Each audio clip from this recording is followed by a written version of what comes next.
రా తులసి, నీకోసం ఎదురు చూస్తున్నా.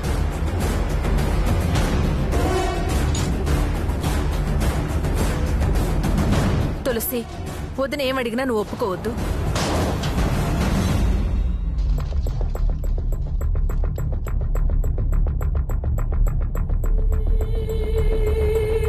నువ్వు కాసేపు ఆగుతావా ప్రియా?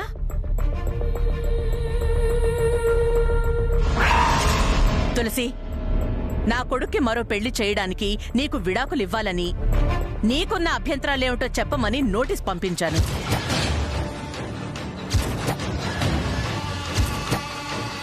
దానికి నీ సమాధానం కావాలి.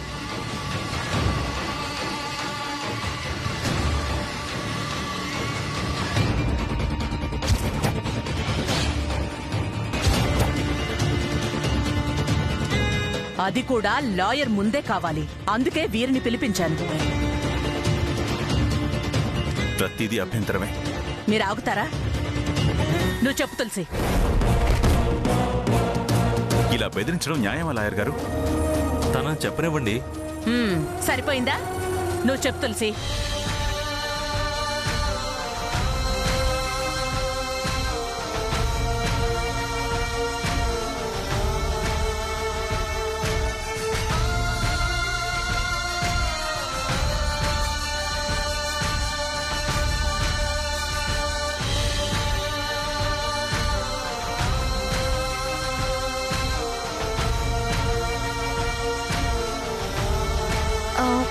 అత్తయ్యా, సాగదీకు, ఏదైనా సూటిగా చెప్పు. సూటిగానే చెప్తానత్తయ్యా. మీరు ఆదిత్యతో విడాకులు అడిగేది నాకు పిల్లలు పుట్టరనే కదా? అవును. ఈ వంశం ముందుకు సాగదనే కదా? అవును. అదే ముఖ్యమైతే నేను విడాకులు ఇవ్వాల్సిన అవసరమే లేదు.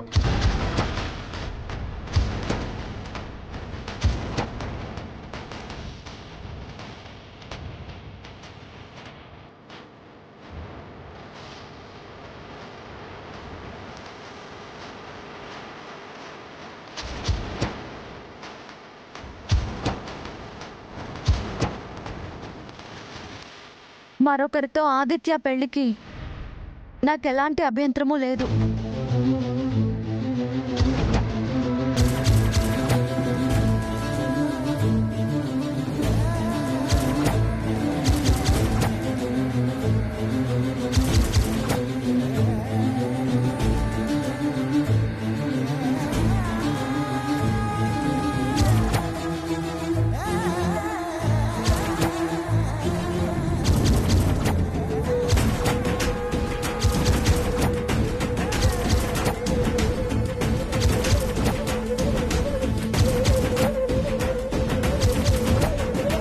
తులసి, నువ్వేం మాట్లాడుతున్నావు నీకు అర్థమవుతుందా? మధ్యలో మీరెందుకు అరుస్తున్నారు? అది మాట జారుతుందని. అదే చిన్నపిల్ల కాదు.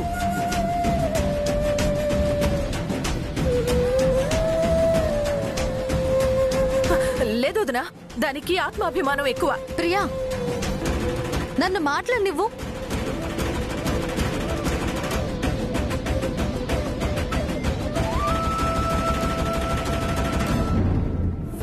అత్తయ్య, అభ్యంతరం లేదు అని నేనే అంగీకరిస్తున్నప్పుడు విడాకులు ఎందుకు అత్తయ్య?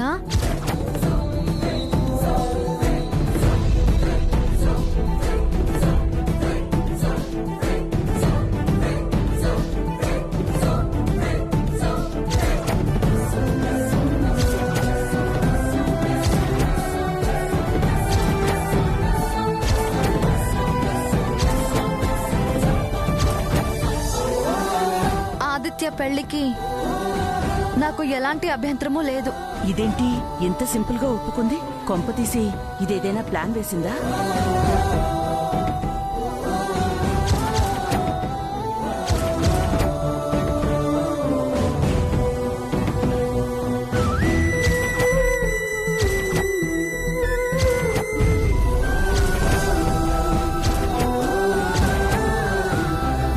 నువ్వు పెళ్లి ఎవరితో అయినా జరిపించొచ్చు.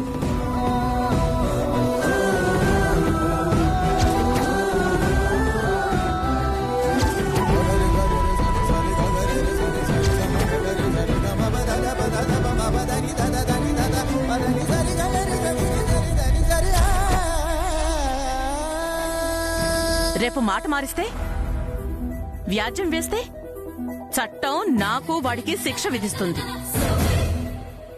నోటి మాట చెల్లుబాటు కాదు. నీకు అలాంటి అనుమానమే ఉంటే రాతపూర్వకంగానే ఇస్తాను.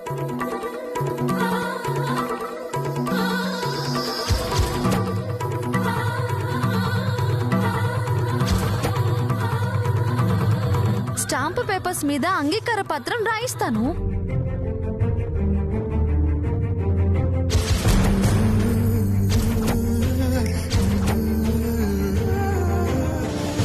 సరిపోతుంది కదా?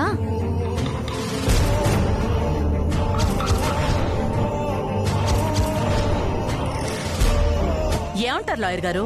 సరిపోతుంది. హా, తులసి, ఏం మాట్లాడుతున్నావు? అంగీకార పత్రం రాసిస్తా అంటున్నావు? నీకేమన్నా పిచ్చా?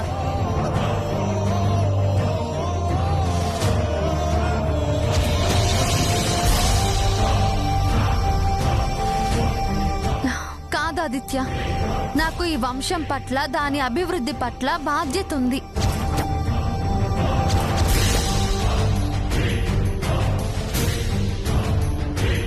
బాధ్యత అంటూ నీ జీవితాన్ని నువ్వే నాశనం చేసుకుంటున్నావా?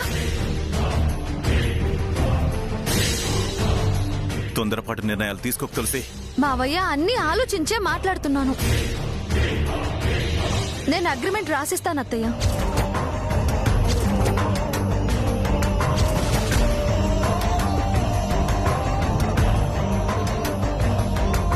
నువ్వు నిరభ్యంతరంగా వాళ్ళ పెళ్లి జరిపించొచ్చు.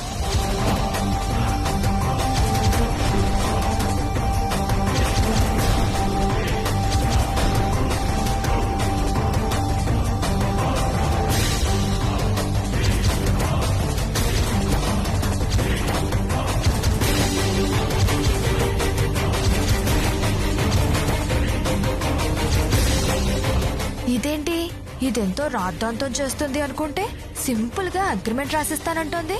నిజంగా రాసేస్తావా? నిజంగానే రాయిస్తాను. కాకపోతే అత్తయ్య, నాదొక రిక్వెస్ట్.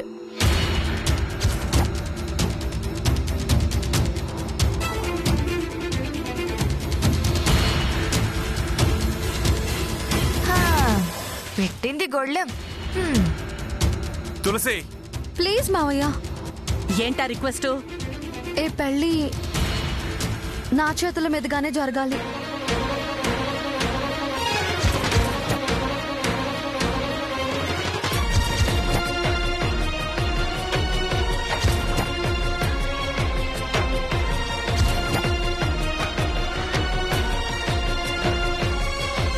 అసలు ఏం మాట్లాడుతున్నావే నువ్వు?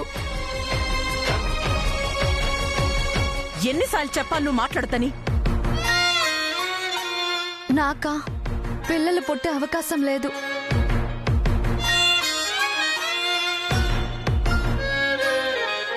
రేపు ఆదిత్య పెళ్ళైపోయాక ఎక్కడుంటానో తెలీదు.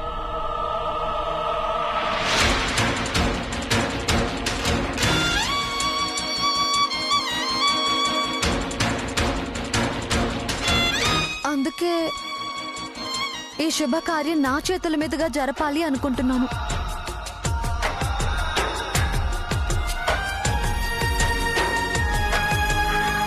అంతేనా? వేరే ఆలోచన ఏదైనా కడుపులో ఉందా? వేరే ఆలోచన ఏమీ లేదు. చిన్న ఆశ, తృప్తి, అంతే.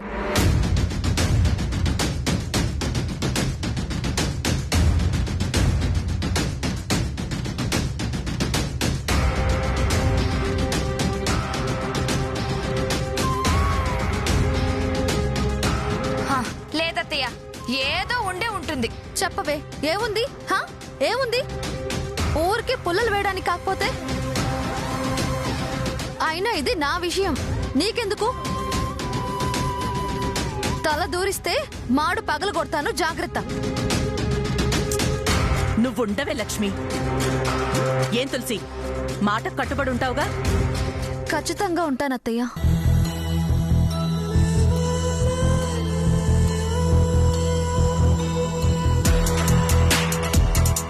విడాకుల కోసం ఎంతో గొడవ చేస్తావనుకున్నాను.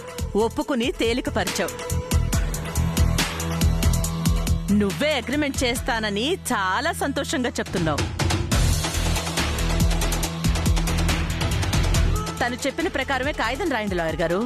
మరి నా రిక్వెస్ట్? ఓకే తులసి, నువ్వే దగ్గరుండి నీ చేతుల మీదుగా వాళ్ళిద్దరి పెళ్లి జరిపించు.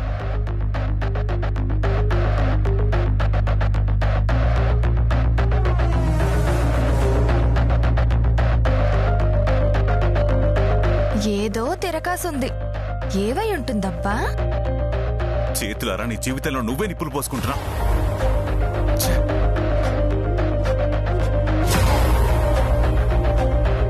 అమ్మా తులసి, దీని మీద సంతకం పెట్టమ్మా.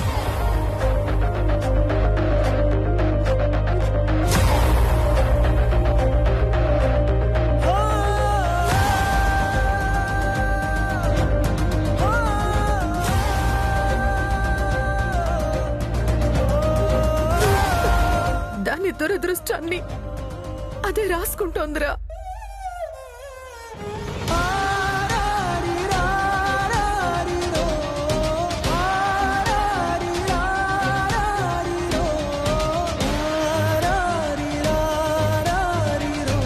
తులసి, సంతకం పెట్టి నీ తలరాత నువ్వే మార్చుకుందామని చూస్తున్నావా?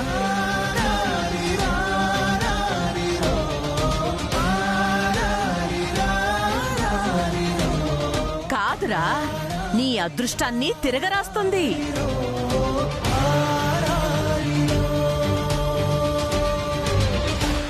సుఖ సంతోషాల్ని రాసిస్తుంది. వంశాభివృద్ధికి నాంది వచనం పలుకుతోంది.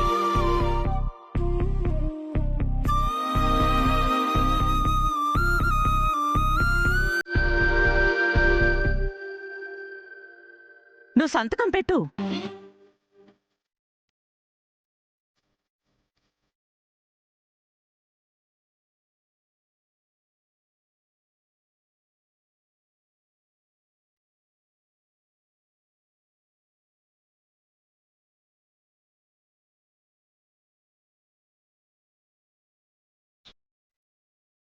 ఏంటి, దీనికి ఏమైనా మెంటల్ వచ్చిందా?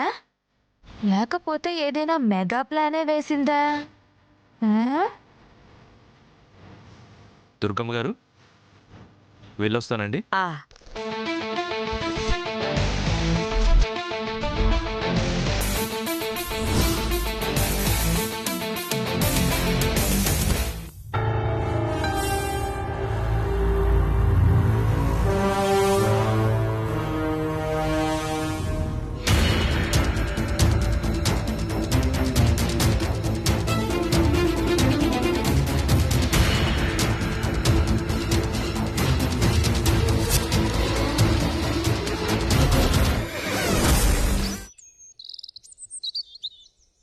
ఏయ్, నీకేమన్నా పిచ్చి పట్టిందా?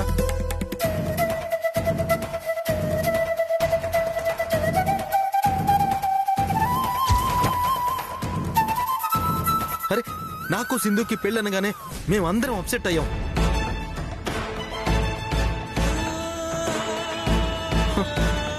బ్యాలెన్స్ తప్పిలా మాట్లాడావా? లేకపోతే అసలు నువ్వు పెళ్లి కొప్పుకోవడం ఏంటి తులసి?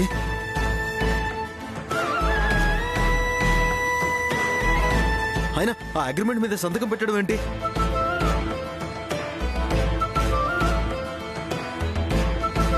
నువ్వేదో తెలివైన దానివి, ఏదో విధంగా అమ్మని కన్విన్స్ చేసి పెళ్లి ప్రపోజల్ క్యాన్సిల్ చేయిస్తావని మేమందరం నమ్మకంతో ఉంటే నువ్వే ముందుకొచ్చి సమ్మతి పత్రం రాసిస్తానంటావా? అభ్యంతరం లేదంటావా? అనటమేంటి ఆదిత్య? సంతకం కూడా పెట్టేసిందిగా, ఎందుకే అంత తలకు మాసిన పనిచేస్తావు? నీ చేతులతో నీ తలరాతని నువ్వే మార్చుకుని రాసుకున్నావు. ఎందుకు ఆదిత్య నా మీద విరుచుకు పడతావు? నా దురదృష్టానికి నువ్వేం చేస్తావు? నువ్వెందుకు శిక్ష అనుభవించాలి? వంశం ఎందుకు ఆగిపోవాలి? అత్తయ్య బతికినంత కాలం మదన పడాలి.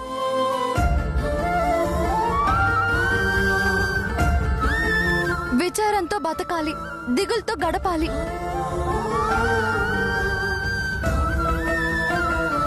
నా లోపం తెలిసాక సరిదిద్దుకునే ప్రయత్నం ఏం చెయ్యాలా అని ఆలోచించాను.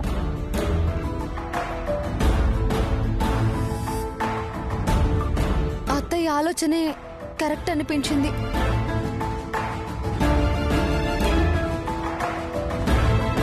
అందుకే నేను దాన్ని సమర్థించాను. ఆ సమ్మతి పత్రం మీద సంతకం చేశాను.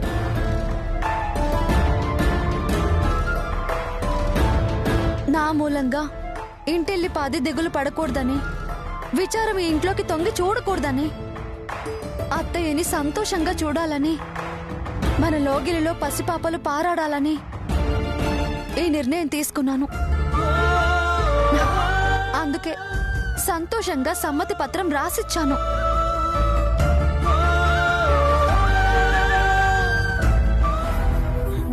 తప్పు చేసి సమర్థించుకుంటున్నావా? అమ్మని కన్విన్స్ చేయడం చేతగాక నన్ను కన్విన్స్ చేయాలని చూస్తున్నావా?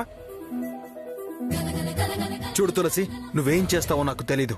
ఈ పెళ్ళి ఆగిపోవాలి అంతే. అత్తయ్య, తులసికి గట్టిగా బుద్ధి చెప్పండి.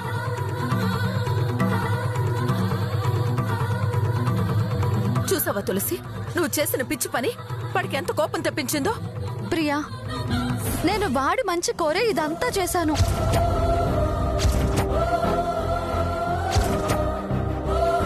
వేరే వాళ్లతో పెళ్లి వాడికి మంచి అంటే, వాడు నిన్ను ప్రేమించి పెళ్లి చేసుకుంటే నువ్వు వేరే అమ్మాయితో వాడికి పెళ్లి చేస్తానంటావేంటి? వాడే కాదు, నేను వాణ్ణి ప్రాణంగా ప్రేమించిన దాన్నే. ఎలా వదులుకుంటాను ప్రియా? వాణ్ణి దక్కించుకోవడానికే, దుర్గమ్మ తలపెట్టిన ఈ పెళ్లి ఆపడానికే నేను ఇదంతా చేశాను.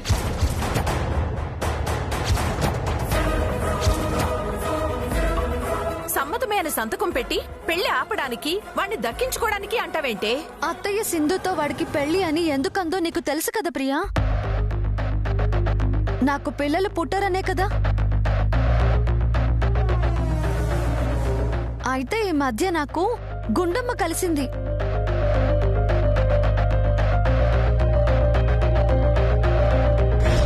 ఇది జీవితానికి సంబంధించిన విషయం కాబట్టి ఒక్కరిని కాదు 10 మంది డాక్టర్ని సంప్రదించినా తప్పులేదు. నువ్విప్పుడే వెళ్ళి వేరే డాక్టర్ని సంప్రదించు. నీ ఆరోగ్య పరిస్థితులన్నీ బాగున్నప్పుడు ఈ కారణం కరెక్ట్ కాదనిపిస్తుంది.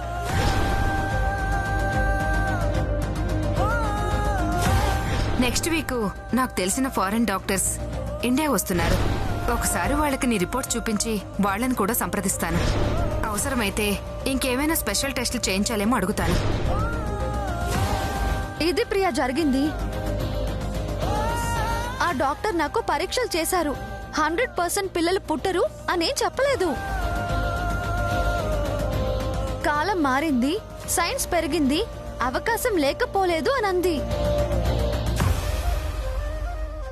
దానివల్ల నాలో కూడా ఆశ పెరిగింది. అవకాశం ఉండే తీరుతుందని నమ్మకం కలిగింది. 4-5 రోజుల్లో రిపోర్ట్స్ వస్తాయి.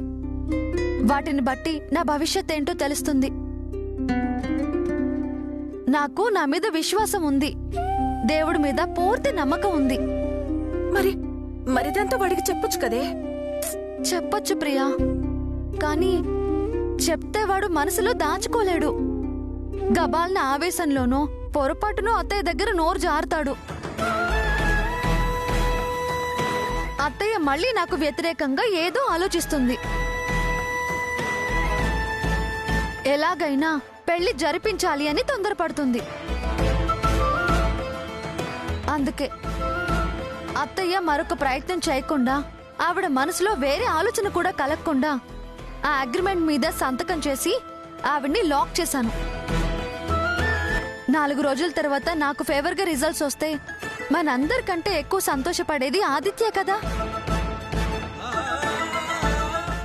అప్పుడు తనకున్న కోపం, బాధ ఇవంతా పోతాయి ప్రియా.